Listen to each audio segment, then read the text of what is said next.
High school, आज आप लोगों की साइंस की रिवीजन क्लास है। इसको आप देख लीजिए। कुछ बच्चों का छूट गया है, इसलिए मैंने सोचा कि एक रिवीजन क्लास बना देता हूं। तो चैप्टर 10 है आपका प्रकाश, परावर्तन तथा अपवर्तन। प्रकाश की घटना परावर्तन तथा अपवर्तन होती है, इसको आप जानेंगे। चैप्टर का नाम है। तो सबसे पहली हेडिंग प्रकाश, स्टार बना के प्रकाश हेडिंग डालेंगे। प्रकाश क्या होता है? प्रकाश एक प्रकार की ऊर्जा है जो हमारे दृष्टि ज्ञान को जागृत करता है। ठीक है। तो कहने का मतलब यह है कि प्रकाश ना होता तो हमें इस चीज का एहसास ही नहीं होता है कि हमें आंखों से दिखाई भी देता है। कहने का मतलब ये हुआ। अगली हेडिंग डालेंगे कि प्रकाश का परावर्तन क्या होता है, कि जब प्रकाश किसी चिकने या उच्च कोट की पॉलिश किए हुए पृष्ठ जैसे दर्पण यानी शीशा, जिसे सामान्य भाषा में बोलते हैं, से टकराता है तो वह पुनः उसी माध्यम में लौट आता है। प्रकाश की इस घटना को प्रकाश का परावर्तन कहते हैं। बहुत ही आसान है कि शीशे में आपने देखा होगा कि प्रकाश जिस माध्यम से चलता है उसी माध्यम में आकर लौट आता है, तो ये प्रकाश का परावर्तन है। तो मान लेते हैं M1 और M2 शीशा है। शीशा का मतलब यह है कि इसके एक पृष्ठ पर पॉलिश पुती हुई है। तो प्रकाश A पॉइंट से चलता है, O पॉइंट पर टकराता है और B पॉइंट से होकर निकल जाता है। यानी जिस माध्यम में है भाई, शीशे के एक तरफ दूसरा माध्यम है, शीशे के नीचे की ओर दूसरा माध्यम है। तो यहां पर प्रकाश A से निकला, B से होकर निकल गया, तो यानी जिस माध्यम में आया उसी माध्यम से होकर लौट गया। तो ये होती है प्रकाश के परावर्तन की घटना। अब प्रकाश के परावर्तन की घटना में ध्यान दीजिए, प्रकाश जिस पॉइंट से चलता है और दर्पण के जिस बिंदु पे टकराता है AO, ये आपकी होती है आपतित किरण यानी आने वाली किरण। तीर का निशान देखिए। उसके बाद जिस पॉइंट से टकराने के बाद जिस पॉइंट से होकर प्रकाश निकल जाता है, तीर का निशान देखिए, OB की ओर है डायरेक्शन में, तो OB ये आपकी हो गई परावर्तित किरण हो गई। ठीक है। उसके बाद M1 M2 कैपिटल में ये आपका दर्पण हो गया। जिस बिंदु पर प्रकाश पड़ता है वो आपका आपतन बिंदु होता है। ये आपके आपतन बिंदु पर और दर्पण के लंबवत एक डॉटेड लाइन खींच दी जाती है, L और L'। ये डॉटेड लाइन है, ये अभिलंब है। यानी M1 M2 दर्पण शीशे के बिल्कुल अभिलंबवत रेखा कोई खींच दी जाती है, सीधी सीधी काल्पनिक रेखा है ये। तो ये आपका अभिलंब हो गया। अब यहां पर अभिलंब और आपतित किरण के मध्य जो कोण बनता है वो होता है आपतन कोण यानी स्मॉल आई। उसके बाद परावर्तित किरण और अभिलंब के मध्य जो कोण बनता है स्मॉल आर, उसे बोलते हैं परावर्तन कोण। और तो इस तरीके से ये सभी इंडिकेशन हो गए। ये सारे इंडिकेशन यहाँ पे लिखे हुए हैं। AO आपतित किरण, OB परावर्तित किरण, O आपतन बिंदु है। आपतन बिंदु का मतलब जिस बिंदु पर प्रकाश पड़ता है, दर्पण के जिस बिंदु पर। M1 M2 आपका दर्पण है। दर्पण क्या है? इसको मान लीजिए ये समतल दर्पण है। समतल का मतलब बिल्कुल समतली होता है ना, जैसे घरों में जो आप यूज करते हैं वो समतल दर्पण होता है। L अभिलंब है और स्मॉल आई क्या है? आपतन कोण है। स्मॉल r क्या है? परावर्तन कोण है। तो ये हो गई परावर्तन की घटना पर आधारित पॉइंट्स, चित्र, और ये सब आप अच्छे से देख लीजिए। उसके बाद भाग 2 का मतलब दूसरे लेक्चर में, इसी चैप्टर के दूसरे लेक्चर में आपको भाग 1, भाग 2, भाग 3 लिखना नहीं है। ये मैं समझाने के लिए लिख देता हूं कि कौन कौन से कैसे कैसे मैंने टॉपिक बनाए हैं, उस तरीके से आपको समझ में ना आए, डाउट ना हो कि कौन सा टॉपिक कब है। तो इसमें क्या है, बच्चों का सीरियल छूट जाएगा ना, इसलिए मैं लिख देता हूं भाग 2। तो भाग 2 का मतलब अगले भाग में अगली हेडिंग आपको डालनी, भाग 2 नहीं लिखना है। अगली हेडिंग आपको डालनी है प्रकाश के परावर्तन के नियम। तो प्रकाश के परावर्तन के 2 नियम होते हैं।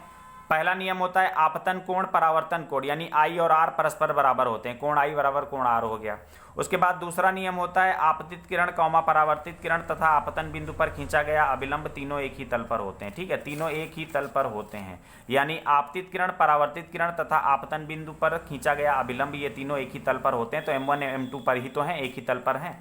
तो ये नियम दोनों बहुत ही आसान है। फिर आगे का टॉपिक भाग 3 में, गोलीय दर्पण क्या होता है? ऐसे दर्पण जिनका परावर्तक पृष्ठ गोलीय होता है उसे गोलीय दर्पण कहते हैं। कहने का मतलब यह है कि जैसे कोई एक गोल कांच का हम एक टुकड़ा ले लें, जैसे एक ट्रांसपेरेंट कांच, कोई जैसे फुटबॉल हो, कांच की गोल फुटबॉल हो, और उसको हम क्या करें कि एक किनारे से काट लें। समझाने के लिए, जैसे कांच की ऐसे गोल गेंद है, उसको हम ऐसे करके काट लें, तो ये जो भाग अलग हो जाएगा, ये आपका गोलीय, कांच का गोलीय भाग होगा। इसका भी एक केंद्र होगा, यानी ये जो भाग है तो इसका भी तो केंद्र होगा ही होगा। अगर डॉटेड में करके इसको हम ऐसे करें तो गोला ही तो बनेगा, उसका केंद्र होगा कि नहीं होगा। तो यानी इसका ये गोले का ही एक भाग काट के अलग निकाल लिया गया।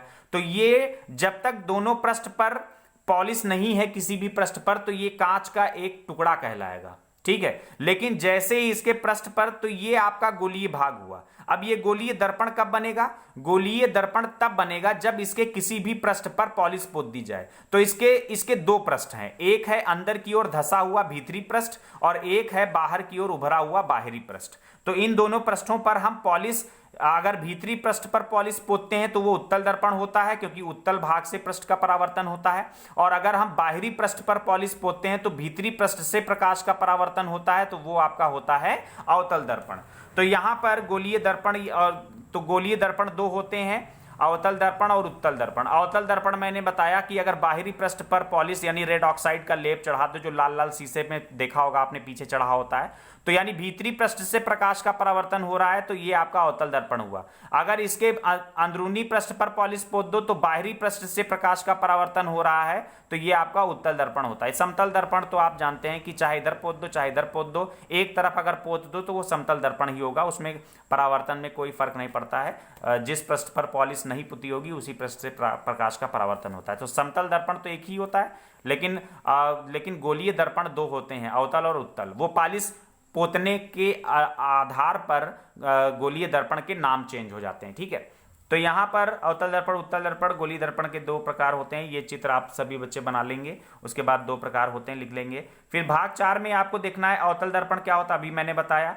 ऐसे गोलीय दर्पण गोलीय दर्पण है। ऐसा गोलीय दर्पण जिसका परावर्तक पृष्ठ अंदर यानी भीतर की ओर होता है वो अवतल दर्पण कहलाता है। ये देखिए पहला चित्र, ये दूसरा चित्र, सॉरी समतल है पहला।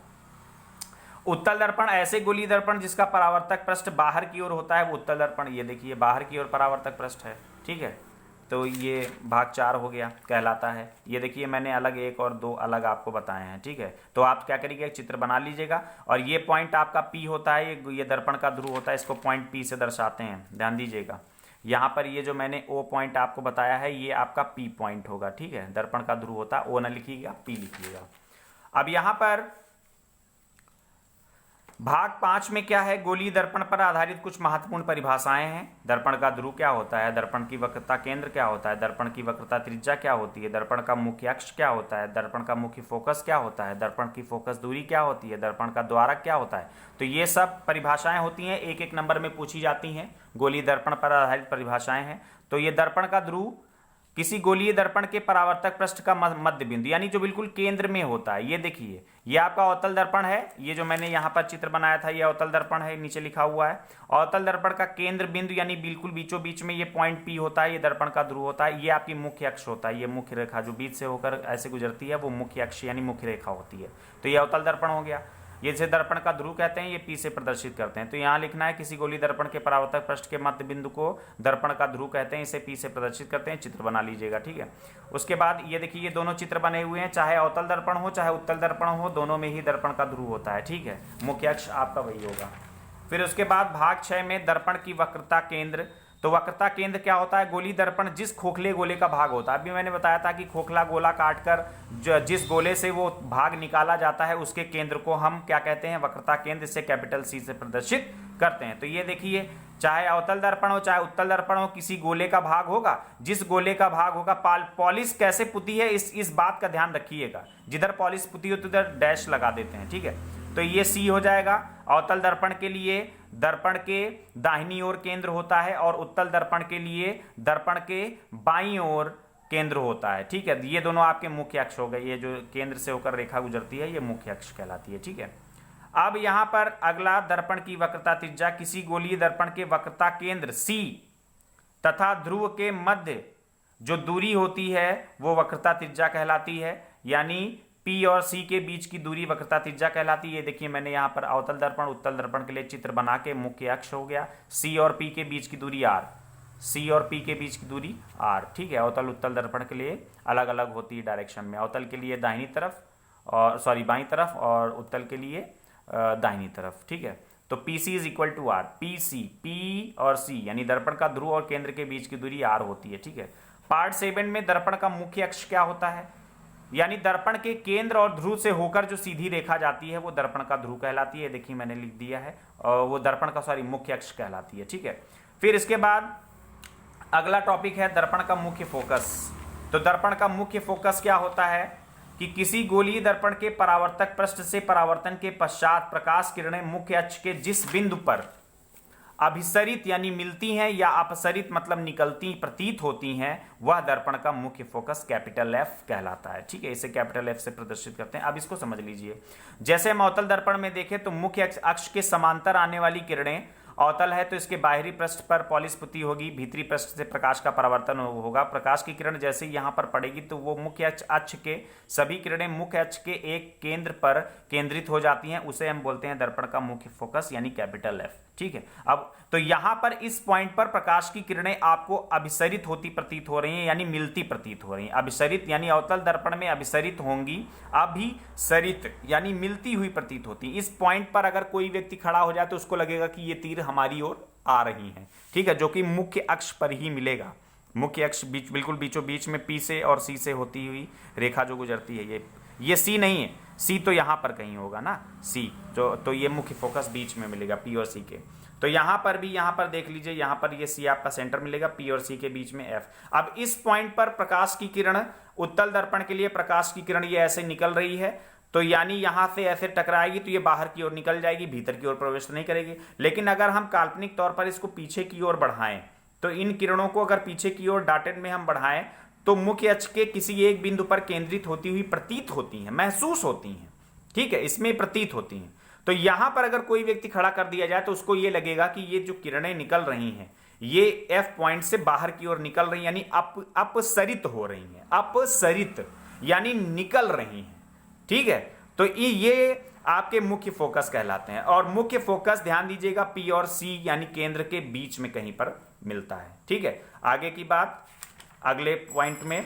धन्यवाद बच्चों।